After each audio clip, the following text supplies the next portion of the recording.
Oh, Okay, How- looks great. Just, if you can make eye contact right here the entire time, actually with this person, or the person who would be asking the questions. So you can Okay. make direct contact with them. And Yep. we are good. So anytime you want to start. Okay. okay, you So- want me to introduce myself? Yeah. Okay, all right, she's nervous too. Tell me when you're ready. Oh, no, you're fine. We're going already? I believe so. James, let me just make sure you hit record. Did you hit record on that camera? Hit Did record. you hit record on it? Yes, okay. You're going. Go ahead. We're Whenever you're going? ready. Oh, don't start yet. Okay. All right. Go ahead. Hi, my name is Judy Moran. I'm a board member for Walkway Over the Hudson. I'm a retired elementary teacher. And the reason that I'm on the board of directors for Walkway Over the Hudson is that my father worked for the New York, New Haven, and Hartford Railroad. And I'm from Connecticut. We moved all around Connecticut. And he came to Poughkeepsie, and I lived out in the town of Poquag so that he could work on the Poughkeepsie end of the railroad bridge. So I do have a connection with the railroad bridge, and was quite adamant that we make it into the walkway and bike path that we have proposed for a number of years and are definitely working on. And the outlook looks great, thanks to the Dyson Foundation, and there will hopefully be some money from the state budget when it gets passed this year. How long have you lived in Hudson Valley? Oh, for a long time. Longer than I'd like to admit, which is probably 50-some years or so. We moved here when I was a teenager, and I went to high school here. And I was out of the area for college, but came back because I had met my husband, and you know how that goes. So we lived in the Dutchess County area. So do you have any stories about like your dad working on the bridge or anything like Yes, I do. As I was fortunate enough to go visit that little signal station. It was at the corner of Washington Street and Parker Avenue in Poughkeepsie. The Walkway Over the Hudson does have a picture of it. It was just a little boxy station. But what I remember specifically was walking up the steps. We only had one car at that point. My parents weren't really that wealthy, and so my mother would sacrifice and take my father to work and then pick me up after whatever game, basketball game or whatever I wanted to attend after high school. And then she'd pick me up, and then we'd go and wait for my father and pick him up at that little station. So I got to go in the station a number of times. There are two things that I remember about the station, and one is that there was this board which was quite long. I don't know if you need to get my hands or not, but it had lights. This is before the computer age even. This is probably back, well, in the late 50s or early 60s. And so there were little lights, and the train from, I'm not sure whether it was New Haven or Hartford, but where the train started, the light would light up, and you could see the progress of the train. It must have tripped some kind of a little sensor in the track, and it would light up from here across the bridge over to Maybrook, where there was a turntable over there for engines, and that's where the track split and so on, and trains would go to whatever destination they had. But this board, and you could tell when the train was coming. Also, there were great big hand switches. And my father was not a big guy, but he would have to put his foot up on the switch and pull the switch so that from whatever track the train was coming in on, there was only one track over the bridge. And the trains would have to slow down to, I think, it was either 15 or 20 miles an hour so that they wouldn't barrel over the bridge.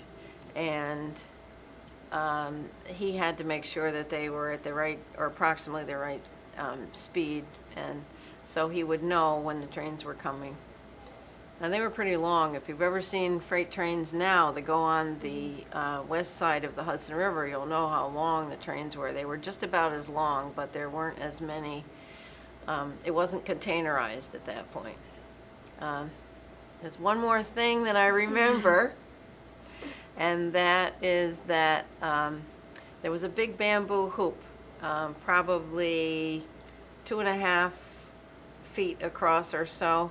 And this is before cell phones, you know.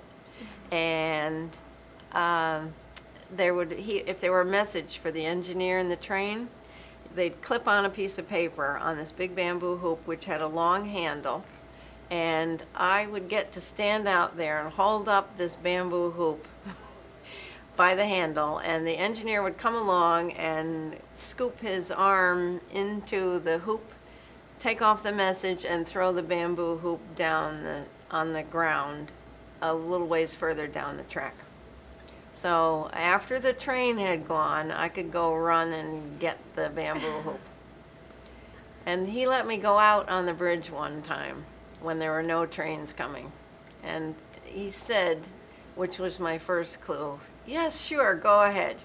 And I wondered why he let me go out there so easily, so readily. So I go walking, and for the first, I'm not sure, quarter of a mile or so, it's over houses and so on, which wasn't so bad.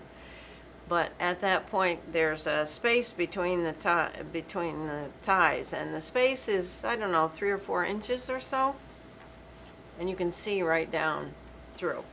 So I got out over the water, or started to go over the water, and I turned around and came back. And he said, "Oh, you're back so soon." So anyway, that's kind of cute little things that I remember from being able to be in that little signal station with him. Do you know of any like local businesses or anything that were affected by like the traffic over the bridge or anything like that? Not that I know of, but many people were impacted over the fire. On May the 8th, 1974, there was a fire on the railroad bridge, and the Department of Transportation made whoever owned the railroad bridge at that time, I don't think it was CSX, I think it was Conrail, which was a consolidated effort to take over all the railroad companies at that time. Because my father retired probably in the late 60s or so. And after the fire, DOT made Conrail take down all these pieces from off the bridge, including the rails, because pieces were falling on people's property and into the river and so on. And so it caused a problem. So that's why the bridge from about 3/4, starting from the Highland side, about 3/4 across, it's bare on the Poughkeepsie side.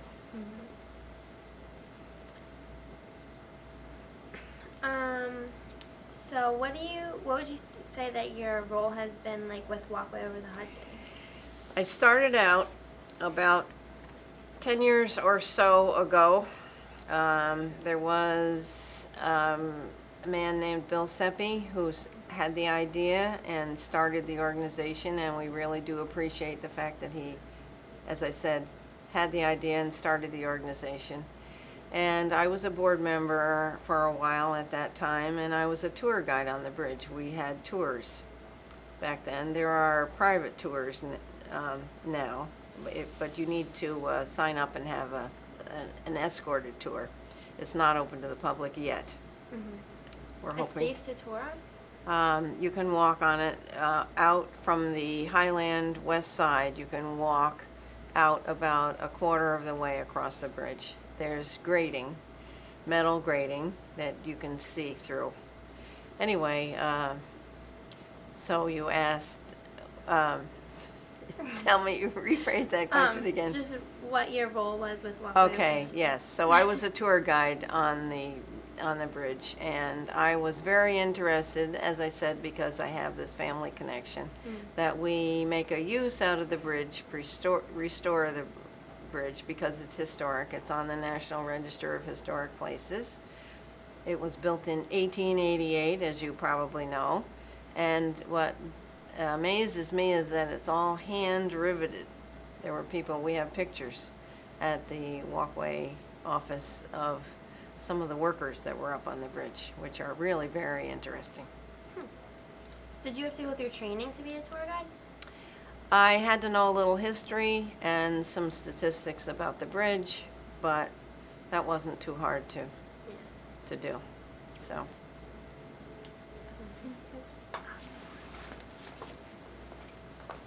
we're switching interviewers, I think. So what got you involved in Walkway? It was my father's connection with, as I say, the family connection or the family association with the bridge. The fact that he worked there and that we should do something definitely to preserve the bridge and find a use for it. And what has been your vision of the bridge? To have a walkway. The idea now is, the original idea, I think, was to put planks on it, wooden planks. But in the monetary reasons, for monetary reasons, and to make it so that we can pave the walkway quicker, they're now talking about concrete sections or concrete, I won't call them slabs, but so that they can be precast elsewhere and just truck them in probably and bring them and lay them down to make a concrete. I'm not sure, I'm not an engineer, I'm not sure how thick they would be, but at least it would be good for biking and hiking. Someone wanted to know, should we allow horses on the bridge? And I said, I don't think so. The idea is, who's going to clean up after the horse? So how do you envision Walkway working with New York State Parks on this project? We're hoping that once we get the bridge completed, that the State Parks and Recreation Department will take over and make a linear park, make it into a linear park. And so, because they're used to handling parks and so on.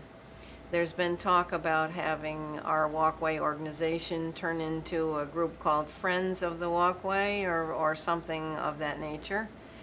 And there's also an idea, I'm hoping it will work out, that possibly the New York State Bridge Authority would work with the New York State Parks and Recreation Department so that the Bridge Authority could help or do the maintaining of the bridge, since they are used to doing bridges.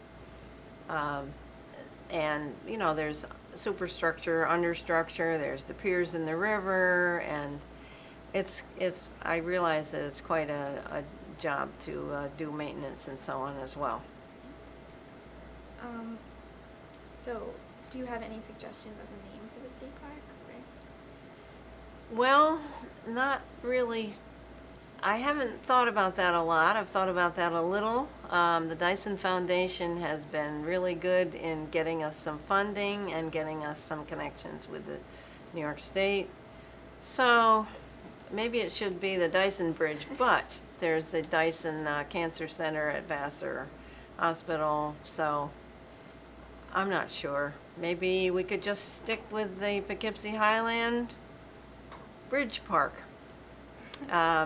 We need to give credit to both sides of the river because actually half belongs to Dutchess County and half belongs to Ulster County on the other side of the river, just like any of the other bridges. Or you can see a little marker in the middle. You are now entering Dutchess County and so on. What role do you feel that the bridge has played for the community or the region? The bridge will be quite a tourist spot. People will come, and the Tourism Bureau is very interested in having that happen. We're hoping to get something done for the quadricentennial for Henry Hudson's coming up the Hudson River in 2009, which is a pretty short length of time as far as all this construction is concerned.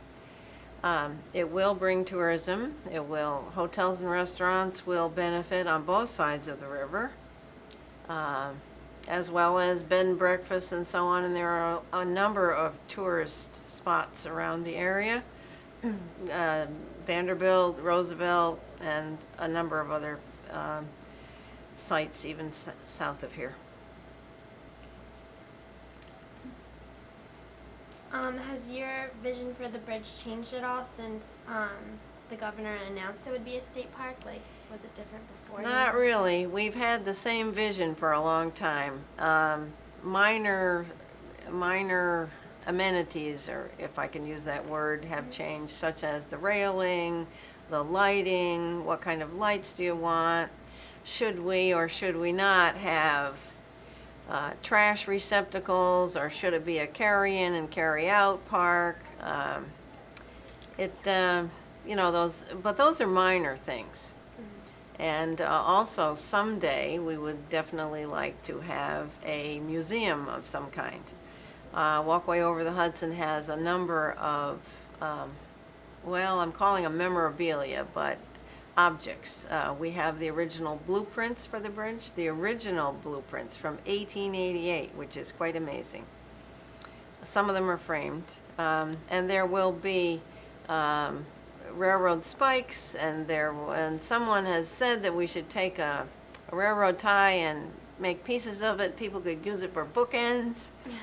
But there are definitely things that we need to preserve. We have photos, we have newspaper articles, we have quite a lot of varied and different things. So there's been some suggestion of a visitor center or a museum. It could be both tied into one. Where would that be near the? Well, we'd have to find a good spot for construction to build this. It would have to have adequate parking, and you'd have to have facilities, including restroom facilities, and people want to buy water and candy bars and things like that before going over the bridge. Or I should say granola bars, whatever. Would you want to work there? Yeah, I'd be glad to. Maybe there'll be little vendors or kiosks or push carts or something of that kind. We haven't decided all those kind of things yet. Let's get the bridge open first. Is there any particular site like this, like that you would like to model it after? There are other bridges. There's one in Rochester. There are several other railroad bridges that have been turned into walkways and/or bike paths. None of them is as long or as high as the Poughkeepsie Highland Railroad Bridge. So this is a challenge. It's a construction challenge, and that's the reason we need money. We need lots of money, and we're hoping to get some of that from the state budget. If we don't get all of it this year, then we're hoping to have some put in by next year as well. Do you think that people will be nervous, like because it's so high and so long, to go out on it? Some people are afraid of heights. We've had people that are afraid of heights already. It usually helps if someone takes their arm. It will be a solid top on the bridge, so that will make it easier. The view, however, from up there is wonderful. Everyone I'm sure that you've interviewed has said how great the view is. There's also been talk during construction of whether or not we should put a see-through panel so people can, on purpose, look down and see the superstructure and watch the river and so on. But those are quite expensive. It has to be extra heavy plexiglass, so that I'm not sure that we're going to be able to afford that or not. We'll have to wait and see during construction. Did you ever have anyone scared of heights on one of your tours? Yes, I did. The escorting them with letting them hold on to someone is helpful. There have been people who are really afraid to go out. It's 212 feet off the river. The reason it's so high is that it had to be level for a train to go over. Trains don't go up hills very well. If they do, it has to be very gradual. There's a certain percentage incline that they cannot exceed. So We've had people that have been afraid, or they'll go out a little ways and turn around and come back. So, you know, whatever people are comfortable doing. But we've had little children out there too. I just said, hold on to their hand very tightly, please. So you don't think the height issue would take away from I don't think so. I think that bikers are used to that kind of thing, and if someone really wants to come walk over the bridge, they're going to walk over the bridge. The secret, by the way, is just to look straight ahead and don't look down. Do you have any like one point that you feel is like most interesting, like an event that happened or a person or anything? Well, we'd love to get the governor out on the bridge. We've had some state senators, we've had a number of diplomats and so on, legislators and political people come out on the bridge, and it's great to have them, and we definitely appreciate their support. I'm not sure that there's any one person more than another that we would like to get out there. We would, as I say, we'd love to have the governor, and we'd love to get our Senator Hillary Clinton out on the bridge. She's too busy campaigning, I think. Did the mayor go out on the bridge? Mayor John Tysick, the new mayor, Mhm. for just a couple of months or 3 or 4 months now, has been on the bridge and is very supportive, the Poughkeepsie mayor, yes.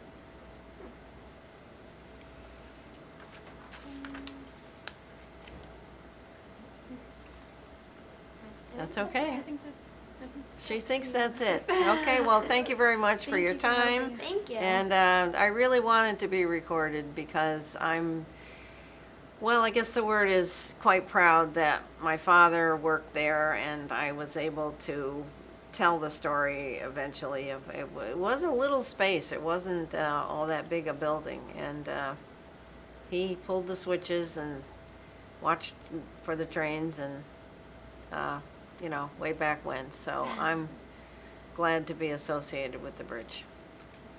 Well, Thank you for thank helping you. us. Thank you.